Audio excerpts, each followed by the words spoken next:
Euskararen aldeko lasterraldia, korrika, Euskal Herria batetik bestera zeharkatzen ari da egunotan, Mitxel Lakuntzak, ELA sindikatuaren idazkaritza nagusiaren lekukoa hartu dio Adolfo Muñozi, txikiri, eta hementxe daukagu Mitxel Lakuntza, egunon eta ongi etorri. Zorionak. Eskerrik asko. Iruña, Bilbo, Donostia, Asteoro autoari 1000 kilometro bataz beste egin beharko dizkiozu? Bueno, bai, orain egite dituena baino gutxi batzu bai. Agian enplegu berri bat sortzeko ordua da, idazkari nagusiaren txoferra, gidaria? Bueno, ez naiz bakarra, hor kotxe zibiltzen dena, eta hemen ere baukat ere nirekin bidai asko egite dituena, Iban Jimenez, alegia, eta horri bitzen gara txandaka bai, txoferra besteari. Bueno, zu bitartean, atzeko asentuan lan egin dezakezu, zure... Ez, arazoa dakatorkin, erraz mariatzen naiz, osea, bai. Hori zindutein. Bueno, gazteago zinela, Gamesan hasi zinen lanean, zer lan egiten zenuen?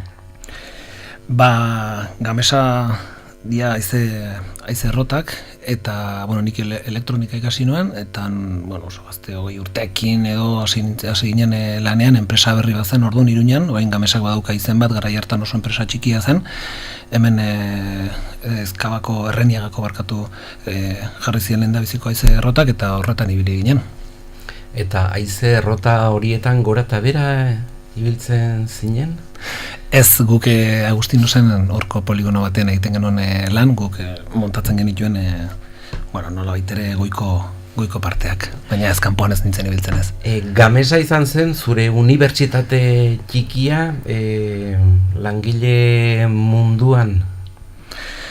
Bai, langile munduan, bai, baina, nik uste dut hemen herri hontan da, hiri hontan badaudela ere militantzian aritzeko beste bide batzuk eta beste 11 gauzetan ere ibilia ginen, baina egia da hori esperientzia sindikalik ez genuela ara iritsi arte eta koinzitu genuen gazte talde bat, hori inongo informazio hori gabe, eta orduan hasi ginen konturatzen, ze garrantzia zuen antolatzeko beharra ze puntutaraino iristen zen halako egoeretan, ez?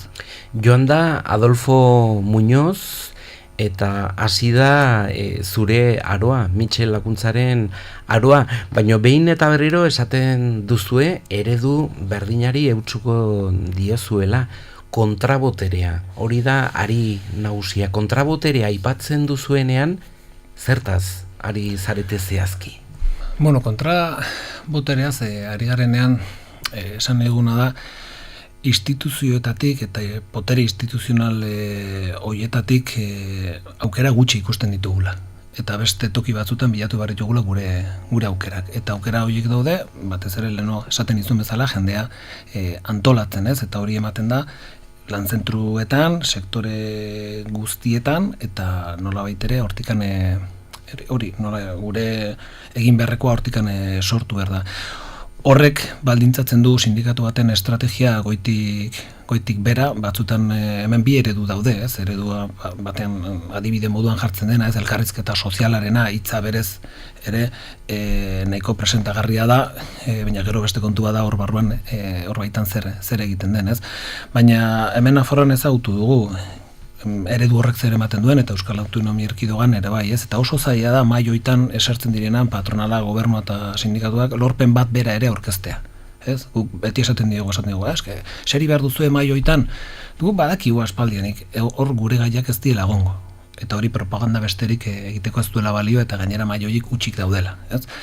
Orduan, kontrapotereak esan nahi du hori bilatu behar duela poter instituzional horretatik kanpo gure bidea, eta horre gauza asko daude egiteko, eta oso bide oparoa da, ezen bai gauzetan ere bai. Nafarroan 2015 urtean aldaketa politikoa etorri zen gobernuari dagokionez behintzat, ez da ez aldatu zuen ikuspegitik? Ez, hori, elak ez du hori esaten. Guk aldaketa batzuk ikusten ditugu eta batzuk txalotu ditugu gainea. Zer aldatu da eta zer ez da aldatu? Esango nuke, hemen nolabait ere edo metafora bat egiteko, ez da nik uste dute, garai batean Nafarroko gizarte zabal, gizarte horren parte batek bizi izan dituela aurreko gobernuekin bazterketa bat, ez? Eta nik uste dut bazterketa hori eman dela eremu ezberdinetan, ez? Eremu politikoan, sindikalean, kulturalean, eta nik uste dut gobernu honek, bai, nolabait ere ezabatu du aurreko gobernuan jarritako marra hura. UPNeko gobernuek eta regimenekoek egiten zuten politika hori erraz azaltzen zen, marra bat jartzen zen, eta alde batean jartzen ziren naparronak, eta bestean napar gaiztoak, ez? Bai zuek irretiontan, eta imagina ezakezu ze aldetan ginen, ez? Eta nik uste dut hortan bai nabaritu dugula aldaketa bat, aldaketa nabaritu da memoria historikoaren aitortzan, biktima guztien aitortza horretan, baita ere euskeran emandako egia da asko egiteke dagoela, ez da gauza batzuk zapuztu direla, besteak beste zerrenda bakarrarekin gertatu zena, kasu honetan ezkerraren erruz, ez? Baina gauza batzuk egin dira begibistan dago, eta gero ere guk eremu sindikaletik ere bai pauso batzuk ikusitugu, batez ere txiringitoen desmontajearekin, hau da, takizunez aspaldian salatu denun hemen nolabait ere UGT komisiones eta patronala gobernu gupean eta subentzioipean zeudela, eta egia da egitura hori desagertu egin dela, behintzat orokortasunean hori ez da garai batean zena bezalakoa. Garai batean hemen gutxi gora bera iaia 200 lagun zezkaten UGT eta komisionesek gobernuaren soldatepetan, ez? Eta hori desagertu da. Orduan, hori da aldatu dena, ez? Eta gero beste gauza batzuk ez dira aldatu, eta aldatu ez dena ez da egozen gauza. Esaten dugunan hemen aldaketa politikoa eta soziala gauzatu behar dela, hori gauzatzen da neurri batzuk hartzen baldin badira, baina hemen aberastasuna nola banatzen den, enpleguarekin ze pasatzen den, batez ere sektore publikoan aztertzen badugu aldaketarik ez dago. Aztertzen baldin bada Eusko Jaurlaritzak egiten duen eta Nafarroko gobernuak, arlo ekonomikoan iaia berdina da. Hau da, UPNek hemen utzitako egitura fiskala da gaur egun hemen mantentzen dena. Eta hortan gauzatzen dena da aberastasunaren banaketa. Nik ez dut uste hemen patronala deseroso dagoenik gobernu honekin. Beste gauza da horre egiten den retorika eta erabiltzen den dialektika bat eta zenolako argudioak, baina nik uste dut hauek onartze dutela gauza ongi doakiela gobernu honekin, eta adibidez oso ongitze ditute, adibidez Manu Ayerdiri buruz aliatu bat bezala inoko konplexuri gabe. Badakitelako gobernu honek ez dioela eutsi adibidez iruzur fiskalari, ez dituela enpresen gaineko zergak mugitu, eta gutxi gora bera egitura fiskala da, eta aurrekontuekin egiten zena da, garai batean UPNek egiten zuen. Beñat diseinatzailea da, 28 urte ditu, etxetik egiten du lan, bere ordenagailuarekin, Apple ordenagailuarekin, freelancer moduan, aritzen da lanean, ez du sindikalintzaren inguruan sinisten. Zer esango zenioke? Bueno, hemen errealitate bat sortzen ari da. Ez nik uste dut kapitalismoak eta merkatu ekonomia aldatzen doala eta nolabait ere hor mutazio batzuk ematen direla, eta gero eta muturreko errealitate prekarioak agertzen direla. Ez?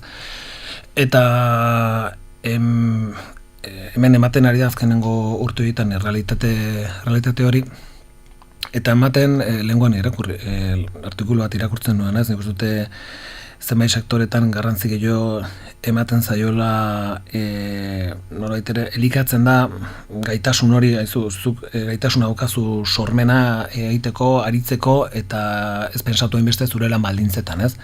Nik uste dut mezu horrek balio ezakela lehendabiziko fase bateako, baina azkenean hemen denok behar ditu gero lan baldintza duin batzuk, ez? Eta nik uste dut sindikatuak dauzkan erronken artean hoiengana iristea dela, ez? Jakinda ere ez dela erraza. Prekarietatea, ari zara, lan istripuak behin eta berriro salatzen dituzue.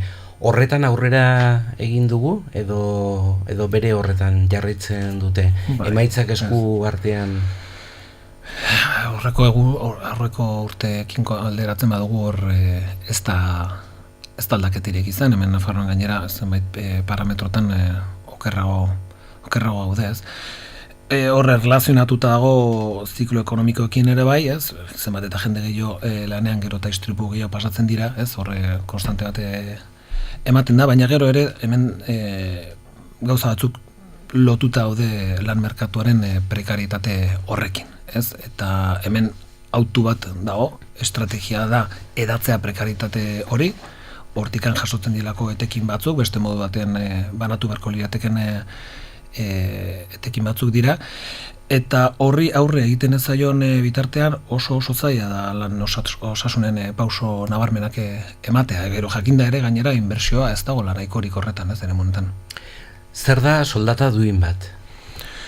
Soldata duin bat. Bueno, guk garai baten kanpaina bat egin genuen oso relatiboa da, eta muga hori non jartzen den, ez, eta nonbait jarri behar da. Baina jakinda gaur egun non dauden soldata batzuk, adibidez orain greba batean gaude hor Tabakaleran Donostin, 800 euro kobratzen dute. Estatuko hitzarmen bat aplikatzen zaie, eta guk eskatzen duguna da Gipuzkoako hitzarmen bat aplikatzea, ez? 1200etik gora jarri ditugu guk gure erronkak, eta negoziazio kolektiboa egiten dugunean hitzarmenak sinatzen ditugunean edo lorpen batzuk lortzen ditugunean gure muga hortikan gora jartzen dugu, oso relatiboa da eta oso subjektiboa, ez, baina gure ustetan hori izango balitz gutxiengo soldata bat beste gora batean egun jateke herri honetan. Haien afiliatuak babestera jotzen dute sindikatuek. Hori da mito bat, sarritan leporatzen zaizue hori. Babestera, ez ez ulertzen. Zuen sindikatuak, sindikalistak, zuen afiliatuak babestera jotzen duzuela. Korporatibismoa, esan ez du, zer. Gehien bat. Hori esaten zaizue, hori leporatzen zaizue. Bueno, gauza asko leporatzen zaizkigu, eta babestea guk babestu bertugu gure afiliatuak,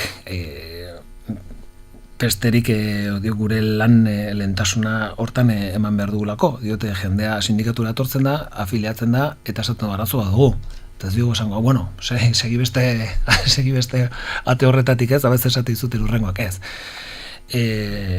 Afiliatuek sindikatua behar dute, eta sindikatuak ezin die utxik egin. Beste gauza da, gero lortzen diren gauza batzuk ez dira bakarrik afiliatu jentzako, baizik eta langile guztiontzako, ez? Hitzarmen sektorial asko sinatzen ditugu, Euskal Autonomia Erkidegoan hemen baino gehiago, handugulako gehiengo oso zabala, eta sinatzen ditugunean konbenio batzuk, langile sektore horretarako, langile denondako dira, ez? Eta hau, batzuten ez da behar luken, honek ez du izaten behar luken garrantzia batzutan. Gizartean sektorerik ahulenak izan daitezkenak emakumeak esate baterako, edo persona gazteenak, edo langabezian urte franko danamaten 50 urtetik gorako persona horiek dira gehien beharra dutenak, ez da laguntza? Bai, dudik gabe. Eta gainera reparatzen badiogu egiten diren grebei, ikusiko dugu dabiziko lerro horietan batez ere emakumeak daudela. Gipuzkoako residentzitan eta hainbate sektoretan, etxez-etxe, aurreskoletan, garbiketan, emakumeak dira eta greba luzeak dira gainera. Etorkinak aipatzen zenituen bai, orain dela gutxi itxi dugu hemen Nafarroan greba luze bat, 40 egon gara, Navarpluma enpresa baten. Enpresa erdia etorkinak ziren. Etorkinak senegaldarrak, bielorrusoak, egoamerikarrak, eta gai izan dira antolatzeko. Eta nik uste dut oso adibide polita dela, beraien artean ere elkar ez zutelako ezagutzen, eta grebak batu ditu, ez? Eta beraiekin zaudenean, beraiek esate dizute, muturreko egoera zen bizi genuena, ez? Eta oso enpresa gogorra, ez? Eta errespetu falta gaina aritzen zena, jazarpenekin, eta oso egora desesperatuan, ez? Eta sindikatuaren gana jo zuten, eta bueno, uste dut oso pasarte eta historia politia sortzen diela hortikan, ez? Batzutan esate geroen grebak ere gauza materialak baino ere batzutan beste gauza batzuk ematen dizkigula, gauza subjektiboak, ez? Eta beste gure nortasuna eta identitate propio bat langile klasean, ez? Hola sortzen dena batzutan borrokaren bidez. Bueno, greba hitza behin baino gehiagotan aipatu duzu elkarrizketa honetan. Hori da bereziki lab sindikatuarekin esate baterako aldetzen zaituen kontua, estrategia hori, itxura guztien arabera bizi dugun egoeraren aurrean nahiko irakurketa antzekoa egiten duzuelako, ezta? Gero egoera horri nola egin aurre, hor badirudi bide ezberdinak hartzen dituzuela, ela sindikatuak bide batetik jotzen du eta lab sindikatuak beste bide batetik. Agian zuek bide gogorrago bat jorratzearen aldeko estrategia daukazue edo ez? Bueno, ez da gogorra edo biguina, ez da, oza, diote terminoetan ez nuke kokatuko ez da bai da. Nik uste dut hemen, ela eta laben arteko desberdintasune artean, hau, horietako bat dela. Baliteke nagusia izatea, ez? Egia da ela eta labek gauza asko partekatzen ditugula, bi sindikatu abertzale gara, gutxi gora bera politika publikoen inguruan egiten dugun irakurketa berdina izan daiteke zenbait elementutan, ez dugu autorik egin elkarrizketa sozialeko mailoetan egoteko, eta esaten dugu prekaritateari aurre egin behar zaiola antolakuntzaren bitartez, ez? Baina, hor hasten dira gure arazoak, gure ustetan hemen prekarietateari ezin zaio aurre egin zenbait eremutan eta zenbait enpresetan grebaren bitartez ez bada. Dakigu enpresariok orain bere alde duten legearekin eta dazkaten abentai guztiekin, dakigu ez diotela uko egingo prekaritate horri mantentzeari. Orduan, guk planteatzen duguna hemen, edo prestatzen dugu gure burua greba luze batzuetarako eta sortzen ditugu instrumentuak horri aurre egiteko, edo bestela prekarietate horrek hortan bere hortan iraungo du, ez? Eta zer pasatzen da, azkenean gu greba batzuetan gaudela eta lab ez dagoela eta hori arazoa da, ez? Adibidez, orain Gipuzkoako residentzietan, ez? Emeretzi egun deitu ditugu grebara eta lab besterik, ustute bi egunetan besterik ez da joango grebara. Orduan, hortikan gauzatzea elkarlana oso zaila da, koinziditzen ez baldin baduzu borroka horietan, ez? Eta gero beste elementua da autonomiaren garrantzia, ez? Gure nortasunean oso oinarrituta dago sindikatu bat gara, ez gutxiago ez gehiago, baina sindikalgintzatik ikusten dugu mundua, eta lab beste mugimendu batean dagoen enean, horrek oztopatzen du, talka batzuk izaten dira, besteak beste adibidez, Eusko Jaurlaritzan pasadenarekin, adibidez, EH Bilduk eta EAJak saiakera bat egin zutenean hango aurrekontuak negoziatzeko, horren aurrean ez ditugu irakurketa berdinak egiten. Ez? Eta guk gauza batzuk ez ditugu ulertzen, ez? Zergatik EH Bildu sartzen den EAJarekin negoziatzera inongo ibilbiderik ez duten aurrekontu batzuk, ez? Jakin da ere EAJak non dagoen eta zein den bere politika, ez? Eta hortan sortzen dira talka batez ere greba eta autonomiaren bi konzeptu horien artean. Batek esanen dizu, 3 seme-alaba ditut, ari naiz hipoteka ordaintzen justu-gustuan gainera, eta greba baten aurrean nagusiak, arriskua daukat nagusiak kalera botako nagoen, 1.000 euroko baratzen ari naiz. Bai, nola egingo dut greba? Karo, prekaritateak dakarrena, inaundi batean da, beldurraren hegemonia hori, ez? Nolaitere beldurraz zabaltzen da, eta gainera gizarte eredu batean, non ere hipoteke jokatzen duten bere, ez, disiplinatzeko filosofia horretan. Eta leheno aipatzen dizun, zer egin duten adibidez Navarplumako langile horiek etorkinak ziren, behar bada zuk deskribatu duzun egoera hortan baino okerrago zeuden, baina erabaki dute borrokatzea. eta orain 115 igo dituzte berain soldatak, askoz lan ordu gutxiago egiten dituzte, eta beste berme batzu badauzkate. Baina hor, prekarietateaz baino ez gara miseriaz hitz egiten ari, ia. Bueno, ez da gindon hasten den bat eta bestea, ez? Baina batzuten ere, hola da, prekarietati buruz hitz ditu duenean, pentsa, batzuk hain kontratu partzialekin adibidez, ez? 3 kontratu ezberdina dauzkate batzuk enpresa ezberdinetan, asteburutik hasita eta ostiralean bukatuta. Errealitate horiek ematen dira. Eta ikusten baldin badu, lehengoan esaten honez, beste elkarrizketa batean, hemen gero eta jende gehiago bizi dela Euskal Herri prekario baten.